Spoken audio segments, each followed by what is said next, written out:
घर में चोरी करते हैं लोग, चोरी बोलेंगे जेब में से निकाल लेते पैसा, तुम पहले से दिया करो, है ना, ईमानदारी से उनको दो, उनका हिस्सा, बच्चों का हिस्सा, एक बजट बनाओ अपने साल भर का, महीने भर का, हफ्ते का, प्रतिदिन का, कि मेरे पास देखो इतना है ना, ईमानदारी से दोगे तो वो चोरी नहीं करना पड़ेगा। देखो उनको यात्रा करना है, अपन क्या करते, पूरे देश की स्थिति खराब है, मैंने खुद महसूस की है, अब मैं अपने बारे में ज्यादा नहीं बताता, तो देखो वो उठाएंगे जेब में से, तो तुम खुशी से दो ना, बच्चों को दो अच्छे से। पूरे देश में कानून बनना चाहिए। सरकार से मैं मांग करता हूं, मेरी बात सरकार तक पहुंचा जाना, जितने भी अपने जैन अधिकारी हैं मेरी बात जरूर पहुंचा देना, ठीक है। कि जैसे आप सरकार का बजट बनता है, केंद्र सरकार का, मध्य प्रदेश, ऐसे ही घर का बजट बनना चाहिए, कितना दान देना है हमें, कितना खर्च करना है, बच्चों का हिस्सा दो उनको, बिन मांगे दो ना तुम। वो चोरी करेंगे उनको दोष लेके तुम्हें संकलेश होगा। मैं तो कहता हूं जिसका हिस्सा जितना है वो सबको दो, आप बच्चों का फिक्स कर लो, पत्नी का उसको क्या खरीदना है तो चोरी नहीं होगी। और नंबर 1 में होगा, जैसे तुम लोग जीएसटी बचा लेते, इनकम टैक्स बचा लेते, अब वो लोग देखो तुम लोग चोरी करते हो कर, देखो सरकार तो सब जानती है, हर जगह देखो भ्रष्टाचार है, मैं नाम किसी का नहीं ले रहा हूं, देखो ये तो सबको मालूम कि लोग बोलते हैं बिना रिश्वत के काम नहीं होता, तो रिश्वत देके आप भी काम करो ना, अपनी पत्नी को खुश करो, अपने बच्चों को खुश करो, वो भी खुश रहेंगे, उनको तुम दोगे ना तो खुशी होगी। वो निकालती है तो उन्हें दोष भी लगता है और तुम्हें भी दोष लगता है, तुम्हारे परिणाम खराब हो जाते ना। इन देखो कोई उठा लेता है ना तो देखो सही बात है ना, अदत्ता दानम इस्तेम लिखा है, बिना पूछे। हम लोग भी, हमारे पास बहुत सारे मंदिरों की पुस्तकें रखी है, लेकिन बोल के आते हैं और आपको बता देते हैं हमारे पास कई ग्रंथालयों की रखी हैं, वापस करना है, किराए पे दी है, किराया देना है, और भी हमारे पास लोग आते हैं, दे जाते हैं, मंगवा लेते हैं। तो बिना पूछे अगर अपन ने कोई चीज उठाई तो चोरी का दोष लगता है। कई लोग बोलते हैं पैसे गिर गए हैं तो उठा सकते क्या, मंदिर में डाल देते, बिल्कुल नहीं डालना। अगर मालूम है कि हाँ इनका है ये चीज तो उनको दे दो, तो नहीं है तो आप उठा के मंदिर में डालते, वो आता है, ढूंढता हुआ आता है उसको, तो अपन ये एकदम से मना नहीं कर रहे, गृहस्थ ऐसे ही करते हैं, लेकिन बिल्कुल नहीं कर। तो एक नया कानून बनना चाहिए, और हम तो कह रहे हैं ऐसे लोगों का नाम हम उजागर भी करेंगे कि ये इनके घर में ऐसा होता है कि ईमानदारी से इनके बजट पेश किया जाता है और दिया जाता है। एक नया होना चाहिए, बहुत अच्छा रहेगा। इसमें क्या हो ना, पत्नी का तुम हिस्सा दोगे तो पत्नी खुश हो जाएगी, तुम्हारा घर स्वर्ग बन जाएगा। अभी तुम स्वर्ग जब जाओगे यहीं पे भारत में हर घर स्वर्ग बन जाएगा अगर सिस्टम से काम चले। सबको हिस्सा दो ना, अपन भोजन में, हर चीज में। अपन क्या करते, अपना अधिकार जमा लेते, एक अधिकार है ना। तो सुबह सुबह बहुत अच्छा, हमें 2 बार गाय बछड़े को दूध पिलाती हुई देखी। हम दोनों महाराज जी थे और महाराज जी ने शुरुआत कर दी है, 2-3 दिन से भक्ति भी चल रही है और धीरे धीरे बढ़ रहे हैं वो। हमने बोला था ना कि होगा, हमारी भावना धीरे धीरे पूर्ण होती है।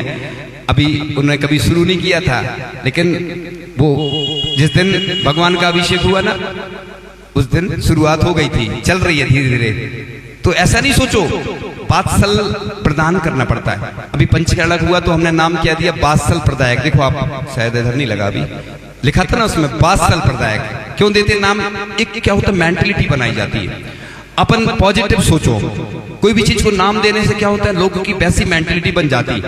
क्योंकि बात्सल की कमी पूरे देश में है, लोग एक दूसरे को देखना नहीं चाहते। बस हमारे पास जितने लोग आते हैं एक दूसरे की बुराई करेंगे, और हमारे भी पूरे लोग बुराई करते हैं। हमारी तो तुम खूब करो बुराई, हमें तो और अच्छा है, हमें तो निकालना ही है, हम तो प्रतिक्रमण 3 टाइम करते हैं। और हमारी जितने लोग हैं हमारी मिलके खूब बुराई किया करो, तुम तो कीर्तन करो हमारी बुराई में, एक भजन लिखो, हमें तो बहुत खुशी होगी। क्योंकि तुम जितनी हमारी बुराई करोगे हमें बहुत अच्छा लगेगा, क्योंकि हमें प्रसिद्धि वाले नाम नहीं चाहिए कि हमारी तुम तारीफ करो। हमारे पास तुम बिल्कुल तारीफ करने बिल्कुल नहीं है ना, तुम तो आज से हमारी बिल्कुल बुराई करो। और सुनो, सब जगह भेजो पूरे में कि भाव सागर सबसे खराब व्यक्ति इस दुनिया का। मैं खुशी होगी मुझे, क्योंकि ये मेरा प्रतिक्रमण है, मेरी आलोचना है। क्योंकि मैं गुरु से तो अकेले में करता हूं, लेकिन लोग मेरी बुराई करेंगे तो मुझे बहुत आनंद आएगा। क्योंकि मेरे दोस्त आचार्य बोलते ना, वो भाई को लिखा है आचार्य ने, हमें याद नहीं आ रहा है, तो उसमें लिखा है कि वो मेरे बैरी कैसे, शत्रु कैसे, क्योंकि तुम जिनसे मेरे दोस्त कटे, हाँ तुमसे मेरे कर्म कटे, तुमसे मुझे क्या मिला। तो बस दूसरा जो होता है ना, वो अपने, एक बार एक प्रधानमंत्री जी ने बहुत अच्छी बात कही थी कि विरोधी जरूरी है, विरोधी से क्या होता है, हम सतर्क रहते हैं। इसलिए जहां भी देश में हमारी बात सुनते हैं लोग, मैं सबको बस यही कहता हूं कि अपन भले ही अपनी संस्थाएं जो हैं, व्यवस्थाएं आपकी चलती रहे, लेकिन सकल दिगंबर जैन समाज अखंड, लिखो आप नया शब्द जोड़ दो, अखंड सकल दिगंबर जैन समाज। अब हमें अपनी कलौ एकता बलम एकता दिखाना है और सब राग देश से परे सब संस्थाएं एक हो करके एक कल तो बोलेंगे, आज ही से बता देते हैं कि अपने पूरे देश भर में एक नो लॉस नो प्रॉफिट में एक जिम होना चाहिए। युवा लोग इकट्ठे हुए, युवा दूर होते जा रहे हैं, इसलिए हमारी समाज कमजोर होती जा रही है। हमें वृद्धों का सम्मान कम नहीं करना है, लेकिन वृद्ध कुछ नहीं कर पाएंगे। अब युवाओं को एक संगठित करो, युवा धर्म से विमुख होते जा रहे। पंचम काल के अंत तक हमें धर्म को ले जाना। ये रथ है जो हमारा, रथ के दो पहिया है, श्रावक और साधु। साधु तो प्रभावना करते ही हैं, देखो दिन रात थोड़ा सा लेते हैं आहार भोजन और दरिया भर लौटाते हैं। साधु संतों के कितने उपकार है हमारे, देखो आचार्य भगवान ने रूखा सूखा भोजन करके और पैदल चल के 1 लाख किलोमीटर पैदल चल के सबको कितना दिया। देखो आप गांव गांव पांव पांव, उनकी भावना रही कि मतलब वो लेते कम थे, देते चले गए और चले गए, है ना। वो भजन की पंक्ति आती है। तो बस आचार्य भगवान ने जो भी हमें दिया है वो हमें सुरक्षित रखना है। अब हमारी संपत्ति पर जो दूसरे लोग कब्जे कर रहे हैं ना, क्यों कर रहे हैं? हम आपस में बटे हैं। बटोगे तो कटोगे, बटोगे तो कटोगे। ये सूत्र अपना लो कि बस अगर हम बट गए ना जातिवाद में, मंदिरों में, वेदियों में, प्रतिमाओं में, ये हमारी प्रतिमा तुम तो घर ले जाओ बढ़िया। आज हम दे रहे हैं, हमारा बोल देना कि महाराज जी ने बोला ले जाओ घर अपनी प्रतिमा उठा के घर में रखना अच्छे से। तुम घर में रख नहीं पाओगे, यहीं छोड़ जाओगे, जब तुम्हें समस्या आने लगेगी कि ऊपरी बाधा हो जाएगी। इसलिए भगवान के ऊपर कोई कब्जा नहीं करे, किसी जाति का कब्जा नहीं है, किसी मंदिर वालों का नहीं, सब एक है। पूरी समाज अब हर जगह बस हर मंदिर में एक ही, बस सकल दिगंबर समाज, किसी जाति का नहीं। तुम लोगों ने बांट दी हमारे भगवान को। हमारे बाहरी भगवान ने तो नहीं कहा था कि तुम ऐसा करना, उनने तो कहा था कि अहिंसा का संदेश जन जन तक पहुंचाना, पूरे विश्व में शाकाहार का संदेश पहुंचाना। और लोगों को बस अपना लगता है, हम देखते हैं लोगों को जब भी बात आती ना, अपनी फोटो बस, अपना वीडियो, अपना मकान, अपनी दुकान। इसी प्रकार से मैंने कल बोला था पाद प्रक्षालन करना सामूहिक रूप में करना, व्यक्तिगत नहीं, क्योंकि व्यक्तिगत तुम करते रहते समय ज्यादा लगता। टाइम मैनेजमेंट जरूरी है, गर्मी का समय रहता है, हर व्यक्ति का टाइम बचाना है। इसलिए मैं इंटरनेशनल बोलता हूँ, लोग मजाक उड़ाते हैं, तुम मजाक उड़ाओ अच्छी बात है। अपने भगवान विश्व में नहीं है क्या? विश्व प्रभु हैं, जैसे राम भगवान विश्व प्रभु हैं, पूज्य हैं, ऐसे महावीर भगवान। देखो और भगवानों का नाम कोई नहीं जानता, लेकिन महावीर भगवान का नाम पूरी दुनिया जानती है। एक बार सुनो, एक बार विदेश में फोटो लगी हुई थी, एक वैज्ञानिक का, वो साइंटिस्ट का वो म्यूजियम था। तो म्यूजियम में फोटो लगी थी, तो सभी वैज्ञानिक थे जो साइंटिस्ट, उनकी फोटो लगी थी और महावीर भगवान की फोटो थोड़ी ऊपर लगी थी, थोड़ी सी कुछ इंच ऊपर लगी थी। तो जो लोग गए देखने म्यूजियम में, लोगों ने पूछा कि महावीर भगवान की फोटो थोड़ी ऊपर क्यों लगाई है? सब वैज्ञानिकों की तो नीचे लगी है, और महावीर भगवान ये कौन है? ये उन्होंने कहा ये जैन धर्म के तीर्थंकर हैं 24 में। इन्होंने जो भी कहा है आज तक इनकी वाणी कभी असत्य नहीं हुई। जिस दिन इनकी वाणी असत्य हो जाएगी उस दिन इनकी फोटो भी नीचे कर दी जाएगी। देखो तो इसलिए लमोकार मंत्र जिनेवा में 1997 में 1997 में कॉन्फ्रेंस हुई थी, उसमें निर्णय लिया गया था कि विश्व शांति मंत्र की उपाधि मिली थी लमोकार मंत्र को। आज लोग बोल रहे थे लमोकार मंत्र का पाठ अभी करेंगे, है ना। तो लोगों की क्या है, श्रद्धा तो है, बस धर्रे से हम जाते हैं। अब क्या करें, पूजन का नियम लिया है जो करना है। ऐसे मुंह बना के करते पूजन। तुम मुंह बना के क्यों करते हो? प्रसन्नता से देखो, भोजन अच्छे से करो, भगवान की पूजन अच्छे से करो, अभिषेक करो। और महावीर भगवान का जन्म कल्याणक महोत्सव हो, चाहे कोई भी भगवान का हो, तो अच्छे से न मनाओ।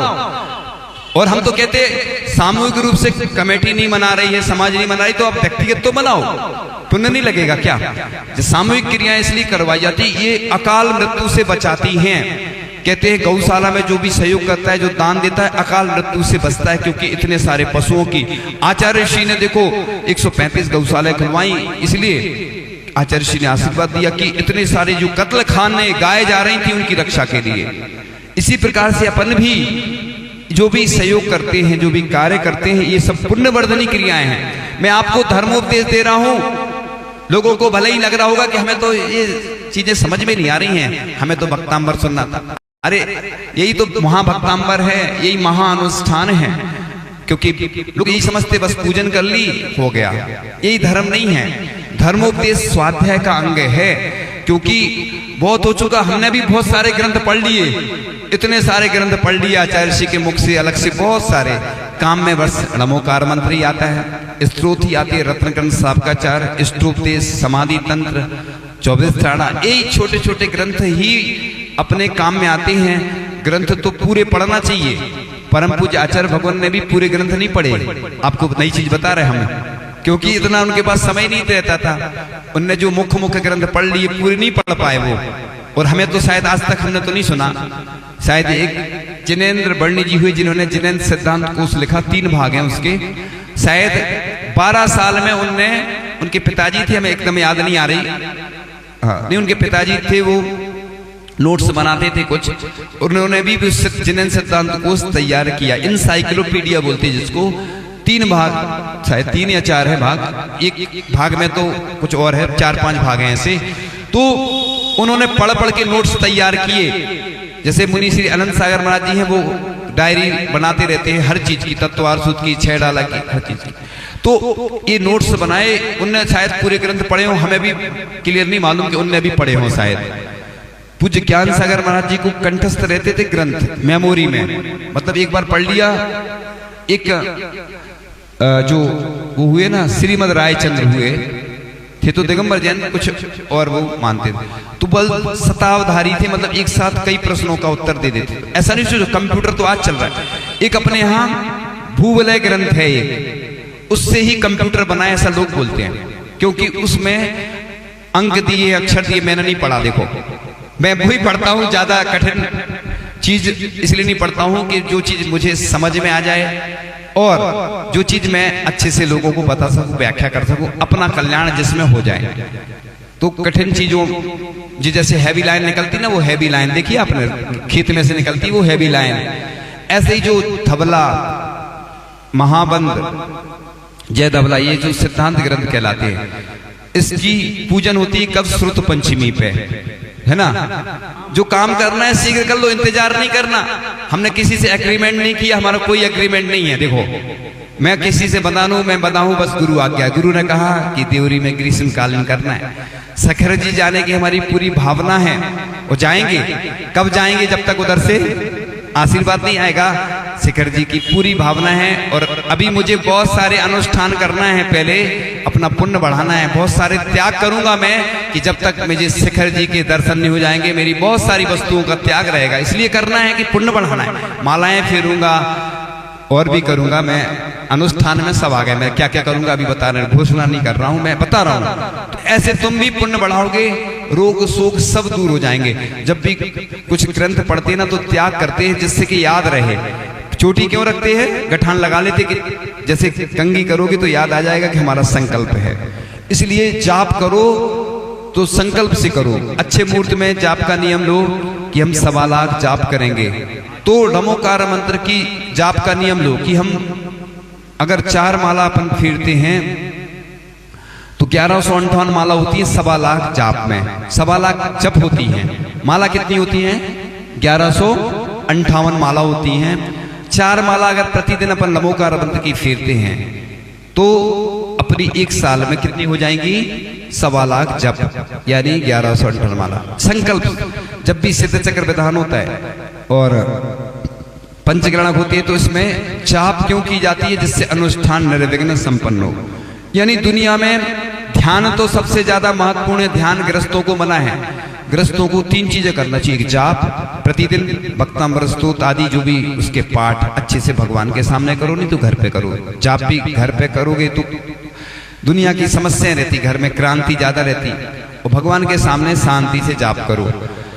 तो जो नियम लेते ना वैसे तो मुहूर्त का कुछ नहीं रहता, रोज मुहूर्त अच्छे रहते हैं, ठीक है ना, लेकिन अपन नियम आज ले सकते, शुरू अच्छे मुहूर्त से शुरू कर सकते हैं। तो इस प्रकार से जो करते हैं वो अच्छी बात है।